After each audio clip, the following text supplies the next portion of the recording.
ये गांव नन्हेड़ा खुर्द, नन्हेड़ा कला यहीं उत्तर में है सामने। तो मैं दिखाना चाहूँगा यहाँ की सड़कों की हालत। सड़क पे पानी छोड़ रखा है बिल्कुल बीचों बीच। किनारे पे मोटरसाइकिल आ रही है, मैं चलूँगा। देखो ये सड़क के बीच में, देखो इधर पीछे जहाँ बच्चे खड़े हैं किनारे पे खड़े हैं। ये नाली की जगह ऊंचाई, और जहाँ ऊंचाई होनी चाहिए सड़क पर वहाँ गहरा, वहाँ कीचड़ हो रहा है। इधर मैं घूमते हुए चल रहा हूँ। ये सड़क पर गारा कीचड़ भरा हुआ है, सामने तक दूर तक दिखाई दे रहा है। वहाँ तक करीब लगभग 1.5 फरलांग तक। अब मैं चलूँगा इसको, तो वहाँ तक देखते जाएंगे आप। और ये दोनों साइडों में जहाँ नाली होनी चाहिए वहाँ ऊंचाई, आदमी के चलने की जगह ऊंचा कर रखा है। ये इन गांव के लोगों की जिद है, मतलब इनका प्रतिस्पर्धा है। एक ही बाबा के वंशज हैं सब। एक ने अगर गलती कर रखी तो दूसरा उससे कम नहीं, वो कहेगा मैं तेरे से ज़्यादा करूँगा, बिना कहे ही अंदर भावना होती है इनके दिल में।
ये प्रतिद्वंद्विता की भावना का आदमी चला जा रहा है।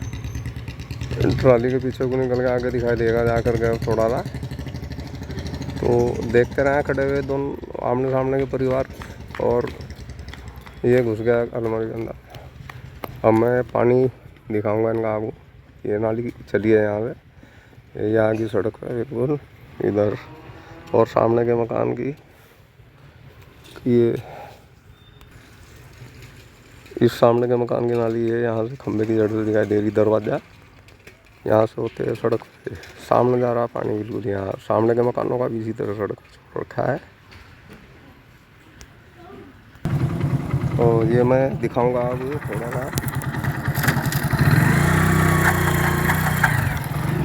ये आप देख सकते हैं यहाँ से, ये नालियाँ चमक रही हैं, पानी भरा हुआ है गड्ढों में। ये गड्ढा यहाँ बिल्कुल सड़क के बीच में गड्ढा पानी से भरा हुआ है। ये सब चमक रहे हैं। यहाँ फिर ऊंचाई आई है। यहाँ अब गांव से बाहर निकल रहे हैं हम। यहाँ थोड़ा सूख जगह, क्योंकि यहाँ मकान ही नहीं है, इसलिए यहाँ सूखता जा रहा है रोड। बिल्कुल साफ सपाट सड़क। अगर यहाँ मकान होते तो शायद यहाँ भी इसी तरह की स्थिति मिलती। तो ये इस तरीके से लापरवाही तो रही थी गाँव वालों की।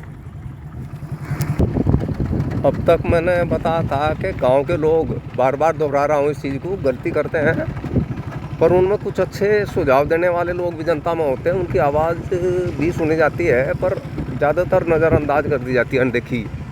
कोई नहीं सुनी जाती। डिपार्टमेंट का निजी सिस्टम है, ठेकेदार, इंजीनियर और सरकार मिलकर जो कुछ तय कर रहे हैं वो सब ठीक है। इस समय मैं बहुत गहराई में चल रहा हूँ। यहाँ दोनों तरफ के जंगल जो है, उनके साथ ये चिकनी मिट्टी का जंगल है जहाँ गन्ना होता है। देख रहे हो आप, गन्ने के खेत खड़े हैं। पहले यहाँ धान हुआ करता था, और ये पानी से झील की तरह भरी रहती है दोनों तरफ की ज़मीन। यहाँ मिट्टी ज़्यादा डालनी चाहिए थी, लेकिन एक फार्मूला है इंजीनियरों का, सरकार का, ठेकेदारों का, कि नहीं 2 फीट मिट्टी डलनी है। भाई चाहे पहाड़ के ऊपर से जा रही हो सड़क, या बिल्कुल नदी की गहराइयों के पास से गुजर रही हो, नालों के गहरे जंगल के बीच से जा रही हो जहाँ पानी भरा रहेगा हमेशा, सड़क जल्दी ख़राब होगी।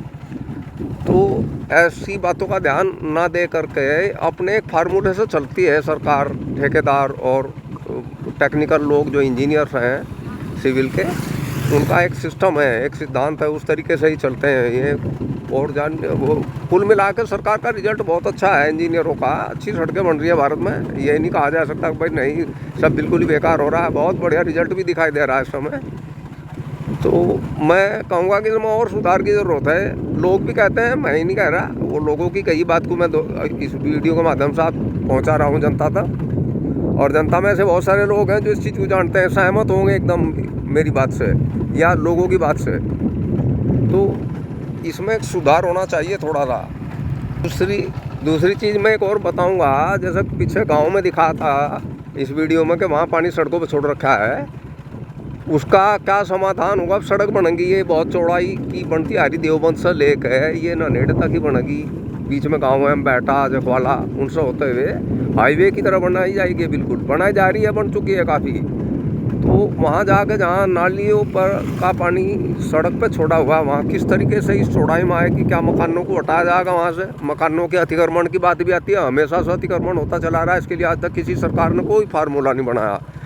मर्जी चाहे लोग कहीं भी कुछ भी रख लें। पंडित नेहरू जी के का दया का देश है वो, उन्होंने तो ये कह दिया था कि भाई ये लोग 250 साल तक गुलाम रहे हैं ना, स्वतंत्र छोड़ दो इन्हें, कब्जा करने दो, सड़क के बीच में मकान बना लेने दो, भले 130 करोड़ लोगों के लिए अवरोध पैदा हो जाए।